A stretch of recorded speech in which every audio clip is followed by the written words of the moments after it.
Hello friends, welcome to SSC coaching centre. दोस्तों आज की वीडियो में बात करेंगे मैथ्स के इंपॉर्टेंट प्रश्नों की जो एग्जाम में पूछे जाते हैं। दोस्तों मैं आपको बता दूं, मैं वही क्वेश्चन कराता हूं जो सेट पैटर्न के क्वेश्चन होते हैं, एग्जाम में पूछे गए क्वेश्चन होते हैं। दोस्तों मैं मैथ्स के वीडियो पार्ट वाइज बना रहा हूँ। यदि आपने कोई भी पार्ट नहीं देखा है तो चैनल की प्लेलिस्ट में आपको मैथ्स गणित पार्ट के नाम से प्लेलिस्ट मिल जाएगी। उसमें आपको सभी वीडियो पार्ट वाइज मिल जाएंगे। जो भी पार्ट आपने नहीं देखा है वहाँ से देख लेना। तो चलिए स्टार्ट करते हैं। पहला क्वेश्चन आपका 17:24 अनुपात में से प्रत्येक में कौन सी संख्या जोड़ी या घटाई जाए कि 1:2 अनुपात हो जाए। क्लियर दोस्तों। अब हमको नहीं पता इन चार ऑप्शन में से आपको कौन सी संख्या जोड़नी है या फिर घटानी है। ठीक है, तो दोस्तों इसके लिए मैं आपको कोई भी अलग से फॉर्मूला नहीं बताऊंगा। सबसे आसान ट्रिक होती है इनको सॉल्व करने की, ऑप्शन से सॉल्व करना। तो मैं आपको इस क्वेश्चन को ऑप्शन से ही सॉल्व करना सिखाऊंगा। ठीक है, आप देखिए सबसे पहले दे रहा 5 घटाई जाए, तो क्या करेंगे 5 घटा के देख लेंगे इनमें से। तो 17 में से 5 घटाएंगे दोस्तों आ जाएगा 12। 24 में से 5 घटाएगा आ जाएगा 19। 19 आ गया। हमसे क्या कह रहा है घटाई जाए या जोड़ी जाए, अनुपात कितना आ जाए 1:2। अब हम इनको काटेंगे तो क्या आपका 1:2 आ जाएगा? नहीं आएगा, क्योंकि 19 तो किसी से कटेगा ही नहीं। ठीक है, तो ये ऑप्शन आपका गलत हो जाएगा। दूसरा ऑप्शन कह रहा है 10 जोड़ी जाए, तो इसमें क्या करेंगे हम 10 जोड़ के देख लेंगे। 17 में 10 जोड़ेंगे कितना हो जाएगा? 27 हो जाएगा अनुपात। और 24 में 10 जोड़ेंगे ये हो जाएगा आपका 34। अब हम इसको काटेंगे तब भी 1:2 नहीं आएगा। क्लियर है, इसको काटेंगे तब भी 1:2 नहीं आ रहा है। काट के देख लीजिए, 9 से कटेगा 9 3 27, ये 9 से नहीं कटेगा, तो ये भी आपका नहीं जोड़ा जाएगा। तीसरा ऑप्शन दे रहा है 7 जोड़ी जाए, तो 7 जोड़ के देख लेते हैं। 17 में आप 7 जोड़ेंगे कितना हो जाएगा? 24 हो जाएगा अनुपात। 24 में आप 7 जोड़ेंगे कितना हो जाएगा? 31 हो जाएगा। तो ये भी 1:2 में नहीं आएगा, क्योंकि ये भी नहीं कटेगा किसी संख्या से। क्लियर है, तो ये ऑप्शन भी आपका गलत हो जाएगा। जब 3 ऑप्शन आपके गलत हो जाते हैं तो चौथा ऑप्शन क्या हो जाता है? सही हो जाता है। लेकिन हम इसे चेक करेंगे। ठीक है, क्या कह रहा है 10 घटाई जाए, तो 17 में से 10 घटा देंगे दोस्तों कितना बचेगा? 7 बचेगा अनुपात। और 24 में से हम 10 घटा देंगे कितना बचेगा? 14 कट बचेगा। अब इसे काट के देखेंगे क्या कट जाएगा, तो ये कट जाएगा 7 एकम 60, 7 दूनी 14, तो 1:2 ये आपका हो गया। क्लियर है, कितना चाहिए था आपको? 1:2 चाहिए था, 1:2 आपको मिल गया। जब हमने इसको काटा तो 7 एकम 7 कट गया, 7 दूनी 14, 1:2 हो गया।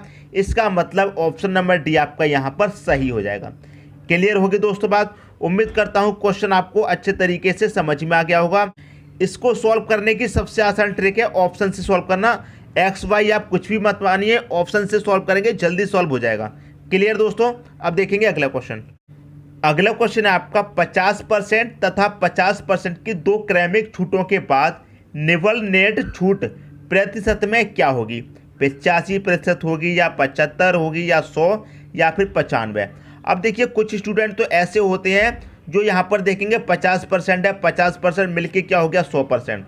मतलब कितने परसेंट की छूट होगी? 100% की हो गई, तो 100 पे आंसर मार देंगे, जबकि ये गलत है। ये आपका आंसर नहीं होगा 100। ठीक है, अब देखिए कोई भी वस्तु है कितने रुपए की होगी? 100 रुपये की हमने उसे मान लिया। मतलब ठीक है, कोई भी वस्तु को आपने क्या माना? 100 रुपये की माना। अब 100 रुपये की वस्तु पर क्या हो रहा है? 50% की छूट मिल रही है, तो 100 रुपये की वस्तु का आप क्या करेंगे? 50% की छूट निकाल लीजिए। ठीक है, ये आप निकाल लेंगे। 0 से 0 कट गया, 0 से 0 कट गया, कितना बचा? 10 का 5 से मल्टीप्लाई करेंगे, ये हो जाएगा आपका 50। क्लियर है।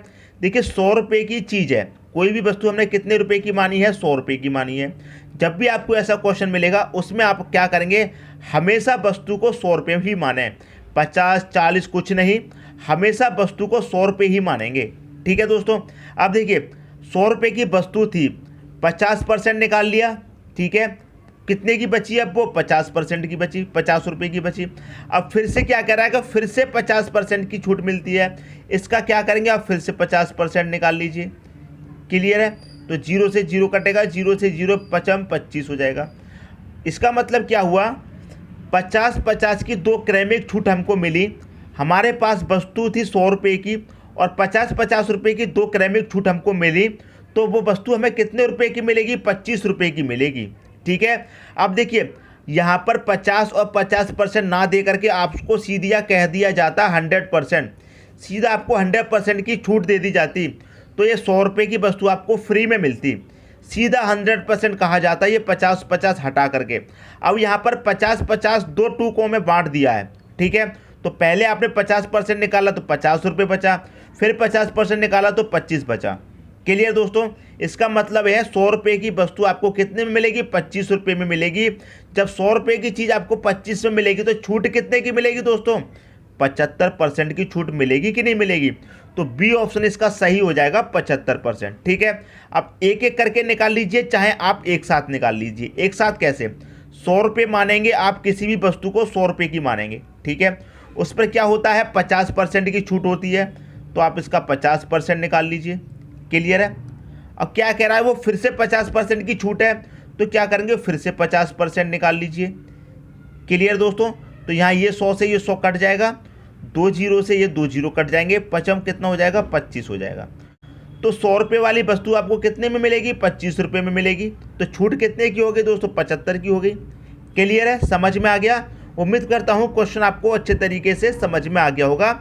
यदि कोई भी डाउट हो तो कमेंट बॉक्स में बता देना। यदि क्वेश्चन में ऐसा कह दिया जाता कि 50% तथा 40% की दो क्रमिक छूट, एक जगह 50 दिया जाता, एक जगह 40, तो यहाँ पर 50/100, यहाँ पर 40/100 कर देते आप। क्लियर दोस्तों, समझ में आ रही है बात। उम्मीद करता हूँ क्वेश्चन में किसी को कोई भी डाउट नहीं होगा। अब देखेंगे अगला क्वेश्चन। अगला क्वेश्चन है आपका, एक वस्तु का विक्रय मूल्य 20% कम करने पर उसकी बिक्री में 80% की वृद्धि हो गई, तदनुसार उसकी कुल बिक्री वास्तव में कितनी प्रभावित हुई, ठीक है। कितनी प्रभावित हुई वो निकालना है। इस क्वेश्चन को करने का सबसे आसान तरीका क्या होता है मैं आपको बता देता हूँ। प्लस माइनस एक्स, ठीक है, प्लस माइनस वाई, ठीक है, प्लस माइनस एक्स वाई, ठीक है, डिवाइडेड बाई 100। ये इसका सबसे आसान तरीका होता है करने का, ठीक है। अब प्लस माइनस आप समझ लीजिए, ये हो गया दोस्तों आपका x, ठीक है, और ये हो गया आपका y। पहले वाले परसेंट आपका x, दूसरे वाला हो गया y, ठीक है। अब देखिए यहाँ पर क्या कह रहा है, 20% कम, कम की बात होती है तो नेगेटिव, और जब वृद्धि की बात होती है तो पॉजिटिव होता है, मतलब प्लस। कमी की बात होगी तो माइनस, और वृद्धि की बात होगी तो प्लस, ठीक है। अब यहाँ पर क्या करा, 20% कम की बात करा, तो कम का मतलब क्या है, माइनस का 20। एक्स कितना आ गया, 20 आ गया, किसका आएगा, माइनस का, क्योंकि कम की बात हो रही है। अब यहाँ पर क्या है, 80% की वृद्धि, वृद्धि का मतलब क्या है, प्लस, तो वाई आपका किसका आ जाएगा, प्लस का आ जाएगा। क्लियर दोस्तों, यहाँ तक तो कोई डाउट नहीं होना चाहिए। अब प्लस माइनस की जगह क्या आएगा, यहाँ माइनस है, यहाँ पर प्लस, तो प्लस माइनस क्या हो जाएगा, माइनस हो जाएगा। एक्स कितना है आपका 20, और वाई कितना है दोस्तों आपका 80, यहाँ लिख देते हैं, ठीक है। अब देखिए माइनस का 20 प्लस का 80, तो प्लस के 80 में से माइनस का 20 कट जाएगा, कितना बचेगा, 60 बचेगा। क्लियर, यहाँ तक तो कोई डाउट नहीं होना चाहिए। और इसके बटे में कितना आ जाएगा दोस्तों, ये 100 आ जाएगा। क्लियर है, यहाँ तक कोई डाउट नहीं होना चाहिए। 80 में से माइनस का 20 काट दिया, 60 बचेगा। क्लियर है। अब यहाँ पर ये 2 जीरो से आप ये 2 जीरो काट देंगे, 8 दूनी कितना हो जाएगा, 16 हो जाएगा, माइनस का कितना हो जाएगा यहाँ पर 16, ठीक है।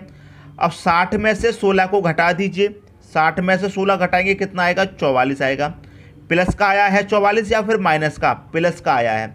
जब प्लस का आया है तो दोस्तों क्या होगा, वृद्धि होगी। क्लियर है, माइनस का आता तो क्या होती, कमी होती, प्लस का आया है तो वृद्धि होगी, तो पहला ऑप्शन इसका सही हो जाएगा। क्लियर है दोस्तों, समझ में आ गई बात। तो सबसे आसान तरीका होता है एक्स वाई अपॉन 100। इस ट्रिक से करेंगे तो काफ़ी सवाल आप इस ट्रिक से सॉल्व कर सकते हैं। और इस ट्रिक के लिए मैंने पहले भी वीडियो बना दिए हैं, यदि आपने नहीं देखे हैं। यदि आप रेगुलर वीडियो देखते हैं तो आपको पता होगा, ये वाले फॉर्मूले से मैंने पहले भी सवाल कराए हैं। बहुत ईजी फॉर्मूला होता है। क्लियर दोस्तों, उम्मीद करता हूँ इस क्वेश्चन में भी आपको कोई भी डाउट नहीं होना चाहिए। एक्स हो गया, कमी वाला होगा तो माइनस, वृद्धि वाला होगा तो प्लस, ठीक है। अब यहाँ पर माइनस प्लस क्या हो जाएगा, माइनस हो जाएगा। एक्स आपका 20 है, वाई आपका 80 है, डिवाइड बाई 100 है, 100 हो गया। अब 2 जीरो से 2 जीरो कट गए, प्लस के 80 में से माइनस का 20 कट गया, 60 बचेगा। 8 दूनी 16 हो जाएगा माइनस का, 60 में से माइनस का 16 काट दो, 44 62 की वृद्धि हो जाएगी। क्लियर दोस्तों, समझ में आ गई बात। अब देखते हैं अगला क्वेश्चन। अगला क्वेश्चन है आपका, निम्नलिखित का मान क्या होगा। इसका हमसे मान पूछा गया क्या होगा, इन 4 ऑप्शन में से एक ऑप्शन आपका सही होगा। क्लियर है।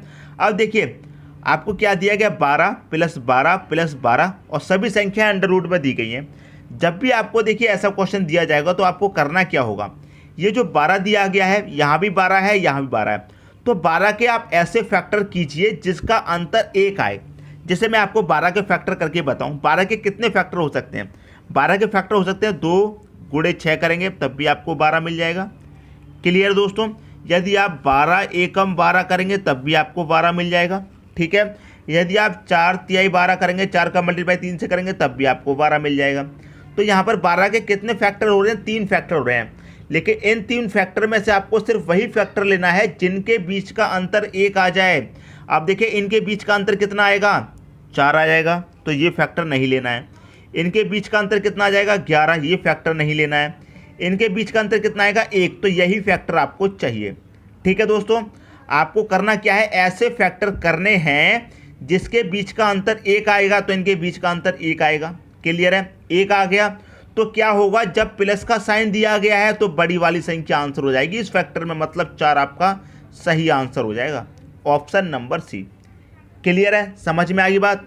आपको ऐसे फैक्टर करने हैं जिनके बीच का अंतर 1 आएगा और प्लस वाला पूछा गया है तो बड़ी वाली संख्या आपका आंसर हो जाएगी। मान लीजिए इसी क्वेश्चन में आपका माइनस वाला पूछ लिया जाता, यहाँ पर माइनस का साइन होता। क्लियर है? 12 माइनस 12 माइनस 12 माइनस, ये वाला साइन होता 12। ठीक है दोस्तों, प्लस की जगह माइनस का साइन होता।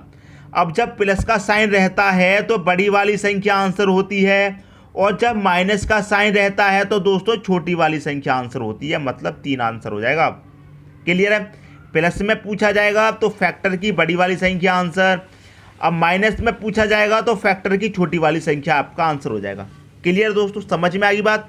यदि यही क्वेश्चन माइनस में पूछा जाता तो 3 आपका आंसर होता, लेकिन प्लस में पूछा गया था इसलिए 4 आपका आंसर है। समझ में आ गई दोस्तों बात?